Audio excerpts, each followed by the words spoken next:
Alors juste avant qu'on démarre les amis, je voulais préciser à ceux qui n'avaient pas vu passer l'info que mes vidéos sont désormais disponibles en podcast. J'ai pensé en gros à ceux qui prennent la route le matin, les transports en commun, peut-être au petit-déj, avant de s'endormir, à la salle de sport, que sais-je, ou peut-être ceux qui ont juste pas envie de voir mon visage, que toutes mes vidéos, que ce soit sur Spotify, Apple Podcast, toutes les plateformes d'écoute, sont désormais disponibles au format audio, si ça vous intéresse.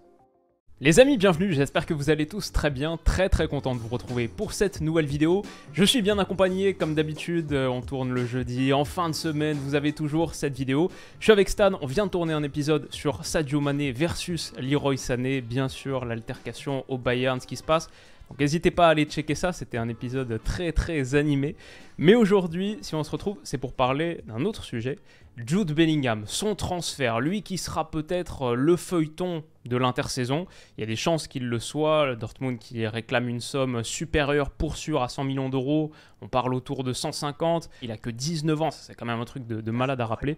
Donc voilà, ouais, c'est dingue. On va parler de tout ça et on va se pencher sur la question où est-ce qu'il jouera, simplement, on va faire le prono. On s'improvise un petit peu devin, on va passer en perspective, en revue les différentes pistes et faire un petit prono à la fin. Stan, comment ça va? Est-ce que ça roule? Qu'est-ce que tu nous racontes? Tranquille, posé, franchement, un sujet un peu plus calme, tu vois, après avoir tout déballé sur Sadio Mané. Là-bas, c'était un peu compliqué, tu vois, on a des petits problèmes diplomatiques là, entre le Sénégal et puis l'Allemagne ces derniers temps. Il va falloir envoyer des émissaires pour discuter. Non, mais là, on va quand même rester en Allemagne. Ouais. Effectivement, Jude, comme tu dis, blague à part, effectivement, 19 ans, mais j'ai l'impression que le boy, on en parle comme s'il avait 28, 29, 30. Ouais, genre, c'est un boy à son prime, là, tout le monde le veut tout de suite, c'est incroyable. Mais ouais, j'ai hâte de voir où est-ce qu'il va aller cet été. C'est un sujet qui, pour moi, est important de poser sur la table parce qu'il va devenir, dans les semaines qui viennent, vous allez voir, on va parler beaucoup de ça, je pense, de partout, au fur et à mesure que le mercato d'été va se rapprocher, que la saison commence à prendre fin, parce que ça va être le gros dossier pour moi de cet été, mais aussi c'est un moment important je pense pour en discuter parce que, enfin important, tout est relatif, mais c'est un moment on va dire pertinent pour en discuter parce que Liverpool a annoncé se retirer de la course. Stan, qu'est-ce que t'en penses? Est-ce qu'il y a pour toi des clubs qui se dégagent comme étant les favoris quand même? À la fin de la journée, écoute, pour répondre à ta question, je pense que les prétendants c'est clair, c'est ceux qui ont de la moula. Le Real pour moi, ils font semblant, ils bluffent, je sais pas, leur affaire n'est pas claire. Moi, Florentino, j'ai pas confiance en lui, tu sais les vieux là. Tu sais, c'est comme quand, je sais pas, moi, quand tu parlais aux grands-parents, moi, mes grands-parents, ils ont tous quitté cette vie-là, paix à leur âme, mais c'était des bandits, mes grands-parents. Tu leur parlais, ils te blaguaient, mec, ils te blaguaient. Tu savais que tu étais un enfant. Florentino, j'ai pas confiance. Lui, il est capable cet été, il va dépenser 250 millions, on va rien comprendre, alors qu'il fait le mort de lui, tu vois.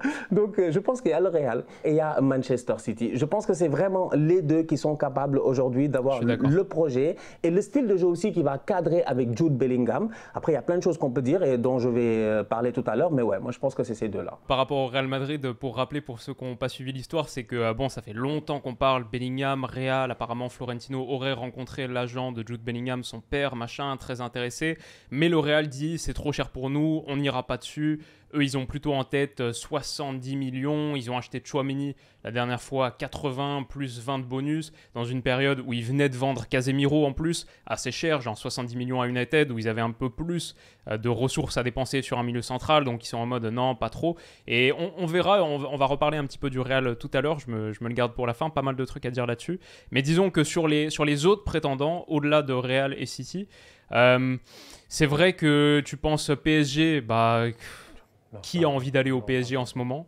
Voilà, je pense que Bellingham, son idée, c'est clair, c'est aller dans un club bien structuré, qui t'offre des garanties de performance, qui t'offre des possibilités de gagner le Ballon d'Or aussi, je pense, parce que dans les années qui viennent, on sort du duopole Messi-Ronaldo, ça va pas être forcément chaque année pour deux ou trois gars, forcément des attaquants. Il y a des années où Mbappé, il va rater sa saison, où Haaland, il va rater sa saison, et Bellingham, ça peut totalement être une option. Franchement, ça va être intéressant, la redistribution des cartes par rapport à ça. Je pense qu'on aura des milieux de terrain qui vont gagner des ballons d'or sur les prochaines années. Comme à l'époque, on a eu des Nedved, bon, Kaka sur un rôle un petit peu plus avancé, Zidane, mais même il n'y a pas longtemps, Modric, Zidane, voilà, exactement.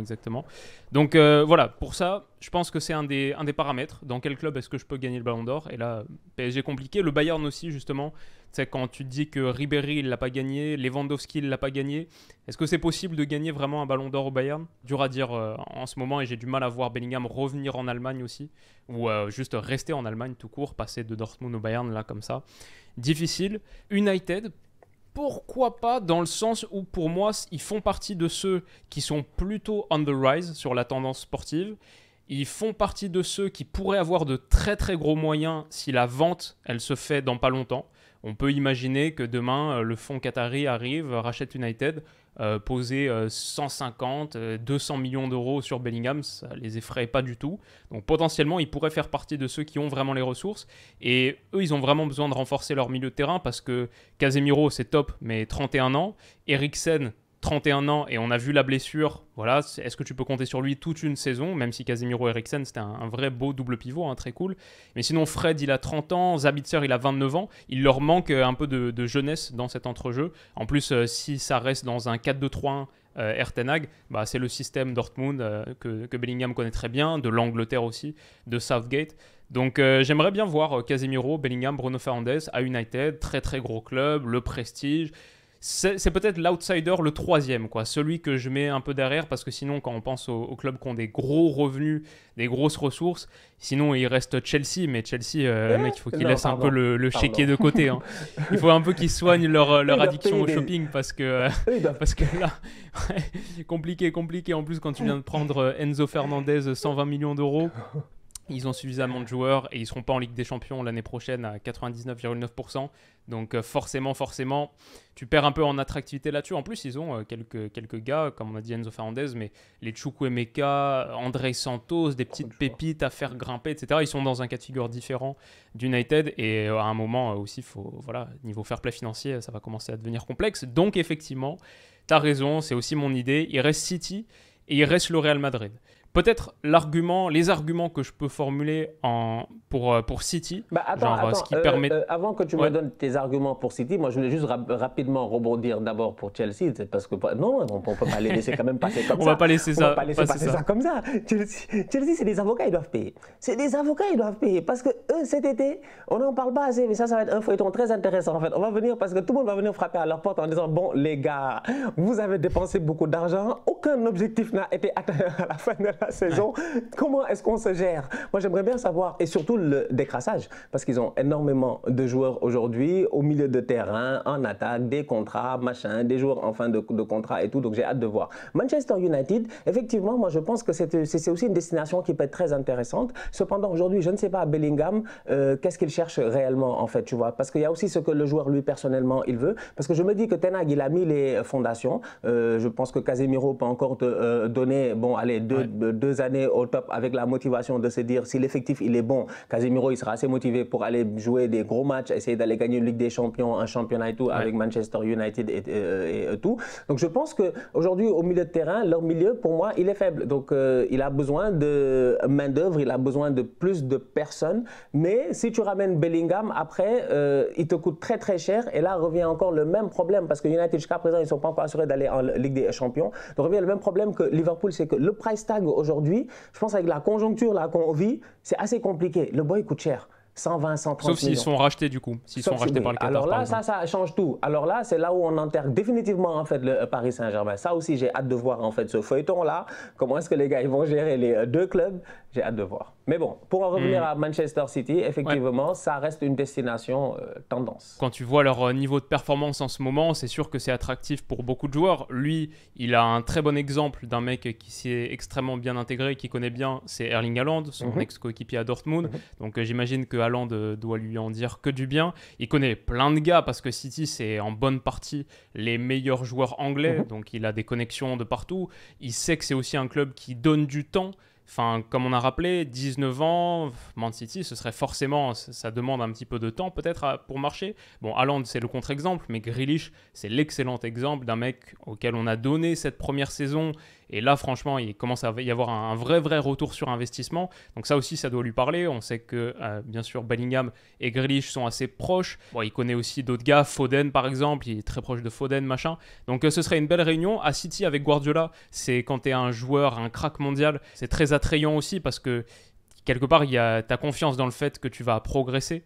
A priori, ça va bien se passer. À minima, tu vas faire grimper ton skill set, quoi, et tu vas apprendre plus de choses tactiquement, mieux comprendre le jeu. Donc ça aussi, c'est toujours très attractif. Il pourrait plutôt bien fonctionner en plus à City, parce que dans ce milieu en boîte, là, Rodri, Stones, Gundo, Kevin De Bruyne. Rodri, ok, inamovible, il va rester là. C'est un profil totalement différent de Bellingham. Peut-être tu peux le mettre à côté de Rodri, genre à la place de Stones, parce que Stones, à la base de la base, c'est quand même pas un milieu central. Maintenant, il donne plutôt satisfaction dans ce registre, ok. Par contre, Gundo, dont on a beaucoup parlé la semaine dernière, pour moi, un des joueurs les plus sous-évalués du foot mondial, un de mes chouchous, j'ai l'impression qu'il est très proche du Barça. S'il était amené à partir, il y aurait cette transition naturelle où tu pourrais avoir Bellingham un cran plus haut en plus, dans ce qui semble être pour moi sa meilleure position, là où il peut beaucoup apporter. Après, c'est un gars qui est très box-to-box, donc il peut être un petit peu de partout dans l'axe. Voilà, mais je pense que ça pourrait être un remplaçant qui apporte des choses différentes. Mais City a peut-être besoin de s'équiper d'un milieu central supplémentaire par rapport à ça, aux côtés de Kevin De Bruyne. J'aimerais bien voir une association Bellingham-Kevin De Bruyne. Et peut-être celui qui serait le grand perdant, entre guillemets, de tout ça, Calvin Phillips. Parce que Calvin Phillips, il a un peu perdu sa place en Angleterre avec la montée de Bellingham. On se souvient, Phillips, c'était un peu la lumière, l'espoir pour l'Angleterre de Southgate au moment de l'Euro 2021. C'était un de ceux qui apportait beaucoup plus de jeux, etc. Et un de ceux qui a contribué au bon tournoi de l'Angleterre à l'Euro. Il a un peu disparu après, il y a eu une mauvaise performance contre la Hongrie, etc. Bellingham est arrivé et Bellingham, ça a été une des stars de la Coupe du Monde pour l'Angleterre et même tout court en faisant un très bon mondial aux côtés de Declan Rice ou alors de Rice et de Henderson, etc. Donc voilà, pour Calvin Phillips, peut-être ce serait un peu décevant, perdre ta place et être... Bon là, il joue quasiment pas à City, hein. Ça fait longtemps qu'on l'a pas vu titulaire, enchaîner des minutes, mais avec Bellingham, ce serait peut-être même la fin. Phillips, il a 27 ans, etc. En tout cas, tout ça pour dire que pour City, il me semble y avoir un vrai intérêt. Ils ont les ressources financières pour le faire. Et Bellingham, je pense que c'est une piste très attractive. Quand de toute manière, Haaland y est allé avant toi et que ça marche, c'est séduisant. Non, c'est sûr que concernant Manchester City, je suis tout à fait d'accord avec tous les points que tu as évoqués. Déjà, il y a l'équipe nationale, ça c'est sûr et certain. Enfin, il y en a trop, tu vois, il y a beaucoup de joueurs, ça c'est vrai. Ils étaient tous à la Coupe du Monde ensemble, ils sont tous en rassemblement ensemble. Donc je pense que Jude Bellingham, c'est ouf, comme tu dis, 19 ans, il a déjà atteint assez d'expérience là-bas pour venir rentrer chez lui à 19 ans. Lui, il a brûlé toutes les étapes. C'est l'enfant presque génie, l'enfant prodige, où tu te dis qu'il est en avance sur son temps. Il est déjà au master à 19 ans alors que les boys passent le bac, tu vois. Donc c'est exactement ça, Jude Bellingham. Maintenant, par rapport au jeu, moi je suis tout à fait d'accord avec toi aussi parce que moi je pense que même au-delà de Gundogan, il y a Bernardo Silva. Je pense que cet été au niveau de Manchester City, il y a des mouvements qui vont se faire. Bernardo, il va peut-être partir. Gundogan, il va peut-être partir. Déjà Bernardo, il voulait partir l'été passé, mais je pense que les gars, ils ont tout fait pour le garder avec raison quand tu vois les performances qu'il te sort. Et effectivement, dans cette comparaison-là, je pense que Jude Bellingham, c'est le joueur qui est vraiment complet. Parce que ce que te donne Bernardo, Gundogan ne te le donne pas. Mais ce que te donne Gundogan, Bernardo peut te le donner. Et aujourd'hui, ce que te donne Gundogan et Bernardo, Jude Bellingham peut te le donner, en fait, sur un terrain de football. Et moi, c'est comme ça que je vois cela. Parce que moi, je trouve que Jude, effectivement, quand tu vois le positionnement de Gundo, je ne vois pas un problème pour que Jude il soit là à traîner comme un genre de faux deuxième attaquant, mais qu'il fasse aussi un repli et qu'il soit capable d'aller au premier pressing. Il l'a fait avec l'Angleterre. Il y avait Harry Kane en pointe. Il était là derrière. Je pense que c'est le premier match ou un truc comme ça. Il est très intéressant. Avec le milieu de terrain, c'était qui? C'était Rice Henderson. Oui, c'était Rice Henderson, exactement. Je l'ai trouvé très intéressant. Il avait ce positionnement tout petit peu d'électron libre. Tactiquement, il est aussi assez mature, je pense, aujourd'hui pour graduer, je l'espère, dès la première saison de l'université du guardiolisme. C'est pas facile. C'est pas facile, en fait. Tu vois, Calvin Phillips. Non, parce que tout à l'heure, tu parlais de Calvin Phillips. Moi, dans mon argumentaire, j'avais déjà Calvin Phillips. Parce que quand tu me dis, effectivement, que Grealish, ça lui a pris 1 an, c'est vrai, c'est parce que c'est pas facile. Les gars, je t'ai dit que quand on te de vire là rapidement, c'est que tu es un tocard, Ferran. C'est quand tu es venu, tu as fait deux cours, et tu as juste avant là, ceux qui font, je pense l'université en Amérique du Nord c'est comme ça, je sais pas si c'est comme ça en Europe, mais tu as toujours une date butoir pour annuler un cours. Tu peux venir en cours et faire une période d'essai quoi. Oui, tu fais genre le premier mois, je pense que tu peux faire 4 semaines tranquille, tu regardes le prof, tu sens la vibe, tu vois. Est-ce que tu sens que ici tu vas avoir un C ou un A, tu vois tu te barres, tu vois. Ferran, il est venu le prof premier jour, il a regardé, il dit t'as pas le niveau, donc on l'a renvoyé. Mais sinon les boys, on leur donne leur chance. Et moi je pense que Calvin Phillips, Calvin Phillips est passé par Guardiola, par Bielsa, à Leeds et tout. Il a fait du bon travail. Donc, il y a quelque chose en lui. Maintenant, peut-être que ça va prendre un peu de temps avant qu'il puisse, je dis bien aujourd'hui, passer au prochain palier. Mais je pense que Calvin Phillips, l'année prochaine, Jude Bellingham, en fait, il y a quelque chose qui est faisable dans cette équipe-là à la minute où ils vont perdre Gundogan et sûrement Bernardo Silva. Donc, pour moi, effectivement, footballistiquement parlant, ça fait beaucoup trop de sens d'avoir Jude Bellingham dans cette équipe. Parce que même dans le match, la dernière fois, quand tu vois le positionnement de Bernardo, un tout petit peu hybride, tu vois, où il joue ailier droit, mais il joue aussi milieu droit, un tout petit peu même défenseur latéral droit, tu as envie de dire de temps en temps où il est en train d'aider son coéquipier. Moi, je me dis, Pep est capable de faire ça à Jude, et Jude va bien le faire, je suis convaincu parce qu'il a cette capacité-là aujourd'hui, et même si son physique peut te donner d'autres pensées, c'est un boy très technique aussi, hein. Moi, je l'ai vu ballon au pied, mais on n'a aucun problème, franchement, lui, il te dribble, il fait les passements de jambes, il fait les trucs. Donc, tu vois, non, franchement, Manchester City, ce serait un fit qui ferait du sens. Ouais, franchement, Bellingham coaché par Guardiola, ça peut devenir quelque chose de très, très sérieux, très, très costaud. Ouais, j'aimerais beaucoup voir ça. Comme ça m'intéresserait beaucoup de le voir au Real Madrid aussi, franchement, pour moi, les deux pistes les plus probables, ce serait très kiffant également. J'imagine un Real qui construit là, pierre après pierre, un entrejeu Tchouaméni, Camavinga, Bellingham. Tu peux ajouter Valverde aussi, parce que Camavinga, il a 20 ans, Tchouaméni, il a 23 ans. Comme on a dit, Bellingham, il en a 19, mais Valverde, il en a que 24. Et avec en plus encore la perspective pour Bellingham d'apprendre de Kroos, Modric, qui visiblement ne sont pas encore prêts à totalement déposer les armes. Ça pourrait être très sympa. Le Real Madrid, on sait que c'est un club dans lequel tu gagnes le Ballon d'Or. Tu peux gagner le Ballon d'Or, ça c'est le Real. Est-ce qu'il y a vraiment besoin d'en dire plus sur l'attractivité, encore une fois, même juste à court terme, sur la capacité sportive? C'est là, a priori, on devrait aller vers une demi-finale City-Real Madrid. Cette demi-finale, elle va valoir son pesant d'or. Ça va être un truc de malade. C'est deux clubs qui sont vraiment au sommet du sommet là, sur ce qu'ils produisent. Donc ça marcherait, ce serait très très intéressant à voir. Moi j'aime bien aussi l'idée d'un Anglais en Espagne. Ça change un petit peu. C'est sympa de voir ces gros Anglais dans un autre contexte, etc. Ça me plairait bien. Non, c'est vrai. Quand tu me dis Anglais en Espagne, immédiatement je pense au bandit. Moi c'était quand j'étais petit en fait, je l'aimais trop à cause de son nom en fait. C'était Steve McManaman. J'ai dit non, c'était McManaman, bien sûr. Tu vois, le nom, tu comprends. Sa reprise de volée contre Valence, la finale de Ligue des Champions en tac-tac. Un milieu de terrain pertinent, tu vois, franchement, dans le temps où, non, honnêtement, dans le temps, il n'y avait que des restats en plus dans cette équipe-là. Ouais, bien sûr. Mais... Il est consultant maintenant pour BT Sports ou Sky Sports, on l'entend souvent commenter les matchs en double. Il n'est pas incroyable d'ailleurs, mais moi aussi j'adorais son nom. Moi ça me fait penser les Anglais Owen, Beckham, McManaman, Woodgate aussi. Enfin, il y en a eu quelques-uns. C'est vrai. Il y en a pour lesquels ça s'est mieux passé que d'autres, au Real Madrid en tout cas, sinon plus récemment genre Kieran Trippier machin. Mais ouais, ce serait cool. Et juste comme tu l'as souligné, je sais pas si le Real Madrid est prêt à mettre les fonds, dans le sens où effectivement ils disent que si ça dépasse les 70 millions, c'est plus pour eux. Est-ce que c'est du bluff? C'est vrai que c'est plutôt une bonne stratégie de négociation quand même à la base, si tu veux faire baisser le montant, dire que non, pour toi c'est pas possible au-dessus de ce prix-là. C'est vrai que aussi on peut comprendre leur situation, c'est-à-dire que niveau milieu de terrain, ils sont plutôt servis, comme on a dit. Ils viennent de prendre Tchouaméni l'été dernier, 80 plus 20. Ils ont Kama, ils ont Valverde, ils ont encore Kroos et Modric qui sont prêts à rendre des services. Donc, est-ce que c'est vraiment là qu'ils ont le plus besoin de se renforcer? Moi, je vois d'autres postes qui seraient prioritaires au Real Madrid. Et aussi, peut-être du point de vue de Jude Bellingham, même si, bien sûr, le Real, c'est la destination finale. Il y a genre 2, 3, 4 clubs dans le monde qui sont la destination finale pour des joueurs, et une fois que tu y es, tu te poses plus aucune question d'être transféré ailleurs. Le Real, évidemment, il est tout en haut de cette liste, mais peut-être la petite interrogation pour Bellingham, c'est que l'entraîneur, c'est encore un peu un flou.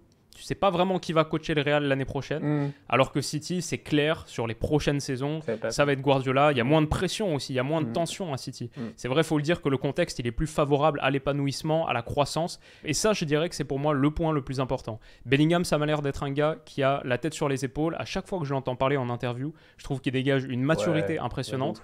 Comme Erling Haaland, qui, alors dans un style différent en interview, mais comme Erling Haaland, à chaque fois, ça se voit qu'il sait où il veut aller. Et Bellingham, il me dégage totalement cette aura-là. Pour moi, un mec qui sait où il veut aller, il voit l'offre de Man City, ce Man City de Guardiola, une machine, une usine à te faire progresser, à devenir un meilleur footballeur. Tu as 19 ans, tu peux te projeter avec ce club. Il y a un peu moins de tension, de pression que dans les autres immenses clubs. Tu peux gagner une Ligue des Champions, c'est totalement possible. Tu peux même peut-être gagner la première Ligue des Champions de l'histoire de Man City, donc niveau prestige en Angleterre, etc. Et puis comme on a dit, il a tous ses potes de la sélection là-bas. C'est mon prono, perso, je le vois aller à Man City l'été prochain. Et quoi qu'il arrive, ça va être un truc fascinant à suivre. Mais moi, je pars sur City. Ouais, effectivement, je suis tout à fait d'accord avec toi. Je l'imagine tout à fait à Manchester City. Cependant, moi, aujourd'hui, je me dis, dans l'argumentaire que tu viens de finir, là, maintenant, il y a un point qui est très pertinent que tu as évoqué, que j'ai beaucoup apprécié. C'est qu'on se rend compte finalement, tout au fil de cette conversation, que Jude Bellingham, on peut le mettre un peu partout. Tu vois, on peut le mettre à Manchester United éventuellement, on peut le mettre à Manchester City, on peut le mettre au Real. En fait, on va le mettre à celui qui aura peut-être le projet le plus cohérent, mais aussi qui aura les moyens de pouvoir négocier avec Dortmund. Ce qui n'a pas été le cas, parce que tu as donné l'exemple de Haaland. Effectivement, ils ont tous fait des choix qui semblent très très judicieux et qui seront payants normalement, même à court terme, même pas à long terme. Haaland, normalement, dès cette saison, en fait, que City soit champion ou pas, lui, il a fait sa saison, quoi. Tout le monde est d'accord, tout le monde est unanime là-dessus. Donc, tu te rends compte qu'il est rentré dans un effectif, on a su le faire briller, tu vois. Normalement, à Manchester City, si tu as l'envie, on te fait briller. Donc, ils ont tous fait des choix. Mais pourquoi ils ont fait ces choix-là? Haaland, peut-être qu'il avait City en cœur parce que son père et tout, mais finalement, tu te rends compte qu'ils n'ont peut-être pas en fait la même attache qu'a eu, et je donne à titre d'exemple aujourd'hui Mbappé. Parce qu'effectivement, en termes de choix, tu me dis que le boy, il a la tête sur les épaules, il est intelligent, tu sens que quand il parle, il est vraiment, il a ce qu'il faut en fait. Et même, je suis d'accord avec toi, durant la Coupe du Monde, je l'ai entendu parler plusieurs fois et tout, et il parle très très bien. Mais il parle très très bien. Haaland aussi est très très clair dans sa manière de communiquer. Moi, j'adore ça. Mbappé aussi est très très clair, mais il y a une attache en fait qui finalement peut-être t'a bloqué, parce que l'offre du Real, et effectivement le Real qui te fait gagner des ballons d'or et tout ça et tout. Et d'ailleurs, en passant, c'est peut-être ça qui va faire baisser le prix de Bellingham. C'est le niveau du Real. Le Real va venir avec une offre à 80, ils vont s'asseoir, ils vont dire à Jude, les autres ils peuvent mettre 120, mais nous on est sûr de ce qu'on peut t'offrir en fait. Et le boy, s'il l'accepte, c'est fini. Dortmund est dos au mur. Alors que malheureusement, effectivement, je fais ce parallèle-là parce que je me dis, ouais, Kylian a été pris dans ce spectre-là en fait, parisien, parce que c'est un boy de Bondy, c'est un boy de Paris. Il est resté, alors que peut-être le choix judicieux aurait été de partir. Bon, ce n'est qu'une parenthèse, mais Jude Bellingham n'a pas ce problème-là. Donc aujourd'hui, il a vraiment l'embarras du choix. Il peut s'asseoir calmement cet été et regarder le projet le plus intéressant. Je suis d'accord avec toi, Manchester City, pour moi, reste le projet le plus intéressant. Cependant, j'enlève pas le Real, parce que pour moi, je mets encore une fois ce bémol-là en me disant, j'ai pas confiance en eux, je pense qu'ils ont de l'argent, je pense qu'ils sont capables de mettre les moyens sur lui, quoi, tu vois. Mais attention, parce que Toni Kroos et Modric aussi, c'est la fin. Toni Kroos, on ne sait pas s'il va rester ou pas. Luka Modric aussi, je pense que ce n'est pas clair. Donc, tu en as deux, en fait, s'ils partent en tant que tels, tu es obligé de recruter à d'autres postes. Parce que je pense qu'il faut que tu mises sur le Valverde, Tchouaméni et Kamavinga à un moment donné, quoi. Il faut que tu tentes cela. Donc, effectivement, est-ce que c'est judicieux de mettre 130 millions sur lui, alors que ta seule recrue pour le moment, c'est un boy brésilien qui on nous dit qu'il est fort. On attend qu'il arrive, hein. J'ai dit, le boy Hendrik, là, moi, à chaque fois, je vois les déclarations, j'ai vu les vidéos, moi je suis là, je l'attends. En fait, lui, il sait pas ce qui se passe ici, il sait pas qu'ici, là, ici, le baromètre, c'est le tokarisme, on l'attend. J'ai dit, Hendrik, il est foutu, lui. Hendrik va faire son arrivée dans les débriefs, il est foutu. J'ai dit, mais bon, bref, c'est pour dire, je pense qu'ils ont besoin de latéraux au niveau du Real, ils ont besoin, genre, on voit les lacunes qu'ils ont déjà, donc, je sais pas, Jude Bellingham, effectivement, City est en pole position, et je suis d'accord avec toi. Intéressant, il y a la dernière option qu'on n'a pas soulevée, c'est qu'il reste à Dortmund. Ça, c'est peut-être le truc. Quoi bah non, mais lui, de son point de vue, je suis totalement d'accord. Mais Dortmund peut aussi se dire, les gars, il est sous contrat jusqu'en 2025. Nous, on n'a pas besoin d'argent parce que, je ne sais pas si vous avez remarqué, mais chaque été, on fait le plus gros transfert de la planète foot. En 2021, on a vendu Jadon Sancho. En 2022, on a vendu Erling Haaland. Là, tout le monde veut notre Bellingham, mais nous, on peut Ousmane attendre. Dembélé, machin, tout ça, c'est vrai. Hein, c'est vrai qu'eux, ils sont assez forts en négociation. Les affaires, ça les connaît bien. Mais ouais, donc c'est peut-être un truc, mais après maintenant, Real ou City, ce sera excitant et ce sera sans doute le dénouement qu'on aura cet été. Les amis, qu'est-ce que vous en pensez ? Où est-ce que vous voyez Jude Bellingham, Real, City ou un autre peut-être ? Dites-nous tout ça en commentaire et on anticipe un petit peu les vidéos d'analyse Mercato. Mais le jour où ça tombera, forcément, on va rentrer encore plus dans les détails et tout décrypter. Dites-nous ce que vous en pensez. On se retrouve très vite pour la prochaine. Prenez soin de vous et à bientôt. Bisous.